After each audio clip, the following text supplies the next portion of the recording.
Tuesday, Plus Sports and Plus TV Africa. Welcome on the show. My name is Wale Scott. Now, the Nigeria School Sports Federation will organize a two-day trial at the Yaba College of Technology, Lagos, to select Nigeria's contingent to the 2022 World School Athletics Championship, scheduled for Turkey later in the year. The trial holds from February 16th and 17th. That's tomorrow, next tomorrow. According to NSSF, the trials will have students born in 2004, 2005, and 2006. Now, I've got Seun Ajidagba on the show. Welcome on the show, Seun. Good morning, Wale Scott, and it's a pleasure joining you on the show. Now, Seun, we've got students who are jostling for places born in 2004, 2005, 2006, which means we are starting early, which is good. Wale, as good as it seems, it means you are looking for students within the ages of 18, 17, and 16.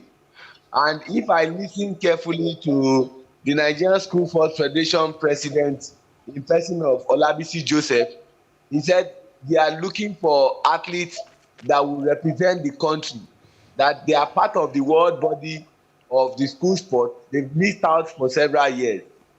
But I want to charge him this morning. While you are looking for the best legs that will represent the country, it is very imperative that you get students who are within that age bracket. If I even want to suggest, get students who are below that age bracket, because these are the future athletes for Nigeria. And so we should look beyond cheating. If you cheat at this level to succeed, you are going to be the one to receive the most bashing. Because when you now expect those athletes to blossom, at the time you are picking them, they are already at their peak. Because what you are looking out for is to win at all costs. That should not be the goal of selecting this athlete. While you are selecting the best athletes, have at the back of your mind that at the junior athletics championship, these athletes are going to represent us. They will eventually represent several universities, and from there go to represent the country at the Olympics or at the World Athletics Championship. So I know we have several events from 100 meters to 200 meters to 400 to 800 to discus to long jump to shot put, close to about 14 events. But like I said, Wale, very imperative that we get quality athletes and athletes who are within the age bracket. Let's not do like we are doing in football. We must refrain from it. Nigeria is the most successful team at under 17 FIFA World Cup. But guess what, Wale? We have never won the under 20, and it's quite befuddling. It means that at that 17, we are cheating to win. So we must run away from cheating, but we must also get quality athletes. Now, Seun, I know at a point, the former governor of Lagos State, Fashola, said that we should start from getting athletes and footballers and all that from secondary schools.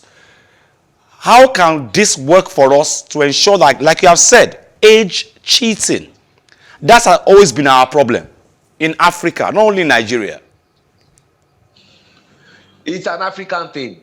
It even is a global thing. You see some of these things happening in South America. Okay, Wale, let me shock you for something. My topic at master's level in sport and exercise psychology was psychological implication of age falsification on transitional growth of football development in Nigeria. And what do I mean? I mean that at every underage, Nigeria usually cheats. Now, I delimited some of these factors to so many things. One, the federation wants to win at all costs. I mean the NFF. They will get a coach that must win at all costs. The coach also will get players that will win at all costs. You know one thing, Wale, the people who can give you the accurate age of a child is the parent. But because we have a very, very annoying reward system where people who are below 18 are given cars, are given houses, you will see a mother telling people, this child is 14 years old, whereas this child is 26 years. Because you know when you give birth to your Wale, as you are seated in that studio, you know the ages of your children. And so nobody will tell you anything that they are 17, whereas they are 11 years. We know what is obtainable.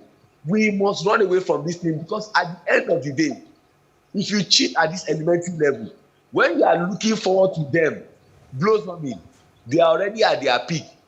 So don't, because of the momentary gain, the temporary gain, you jettison the futuristic gain. And I keep citing football example. Where is Gideon Akintola? Where is Stanley Okoro? Where is Haruna Lukman? Where is Rabi Ibrahim? You know, the list is endless. But the other guys that they play the same competition with are still playing now. So for the athlete, their own is even worse. The lifespan of a footballer is longer than that of an athlete. You can still see a footballer at 37, 38 playing some good football. Ronaldo is a good example. Maldini is a good example. But it's rare, Wale, for you to see an athlete who is 40 years and the athlete is running at top speed. So what we should try and do is to get quality athletes and of course get athletes that are within the age bracket.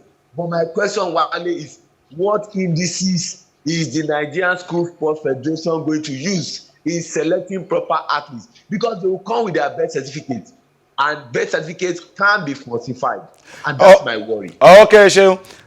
Thankfully, you are a Manchester United fan. And Ralph... No, I've left there. Okay, I left there. Okay, but Ralph Rangnick has outlined that Manchester United's main ambition for the rest of the season is to finish fourth in the Premier League. The interim boss gave his thoughts on what he believes the club should strive for in the short term before discussing how they can get back to the top in the coming years. United face Brighton in the Premier League on Tuesday, that's today, at Old Trafford, where anything but 3 points could further hinder their chances of a top four finish, having drawn their last two games. Sadly for United, Edison Cavani will still be out through injury, but Fred will return to the squad. Now, Seun, when Ralph Rangnick came, it was believed that he was the savior of Manchester United. Their last two matches was a draw. They are facing Brighton later today. And what has he brought to the table for Manchester United?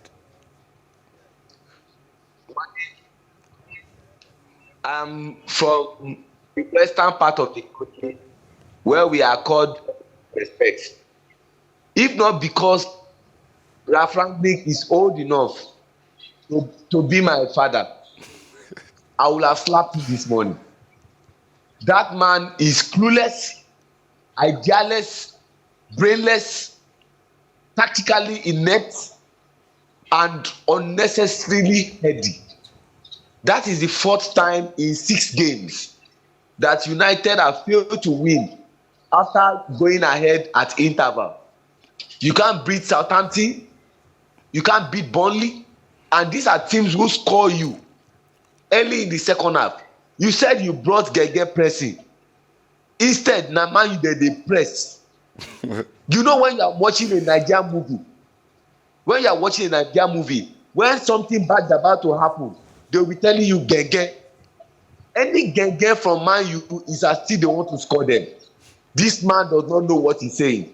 Look at the array of talents that United have, and you cannot kill off games. We have seen other coaches and their imprint on their team. When did Steven Gerrard get to Aston Villa? That you have seen the imprint of a coach. This man is as good as United not having any coach. He's brainless, Wale, and I owe him no apology. United is in a mess. Seun, Okay. I still have a lot of drama this morning. Plenty drama this morning. Now, the 15-year-old figure skater embroiled in a Winter Games doping scandal has defended her positive drug test by saying it was caused by a mix-up with her grandfather's heart medication. Okay, now Kamila Valieva made the argument at a hearing with the Court of Arbitration for Sports CAS into whether she should be allowed to continue competing in Beijing. Dennis Oswald, permanent chair of the International Olympic Committee's Disciplinary Committee, has said the World Anti-Doping Agency WADA and the IOC did not immediately respond to a statement, but earlier the IOC said in a press conference that Valieva's B sample was yet to be analyzed, despite the initial positive result. The teenager was denied by CAS to compete in Tuesday's evening's single event after a panel agreed with the Russian anti-doping agency, RUSADA, decision to lift a ban on her. Valieva was tested at an international championship on December 25th, Christmas Day, but the positive test for a banned Anika drug was not revealed until February 8th, after she had already competed at the Beijing Games. Yeah, Wale, don't forget that this thing happened in December in 2021 ahead of a Russian figure skating championship, and she tested positive for a heart drug that we call trimetazidine, and the grandfather was the one using this thing. But you know the sad part, Wale, is that he's looking like double standard from Court of Arbitration for Sports, because they are saying the reason they are giving Valieva a chance to compete is because if they don't allow her to compete, it will cause her irreparable harm. And I ask a simple question: this same thing happened to Kolo Toure, where he used a drug that the wife was using and it was banned for several months. The question is, the waiver you are giving Valieva, is it because she's 15 years, or because she's a female, or because you people just want to engage in double standard? Because you know Russia now, what they are for, and that's why even in the Winter Olympics they are competing under the ROC flag, not as Russia as a country. So a lot of people are losing faith in Court of Arbitration for Sport, that the rule should be what is good for the goose is sauce for the gander, not like doing double standard. You say it's going to cause her irreparable harm. She has used something which you call a banned substance, and that's why we say that athletes must be very careful in what they ingest or what they eat.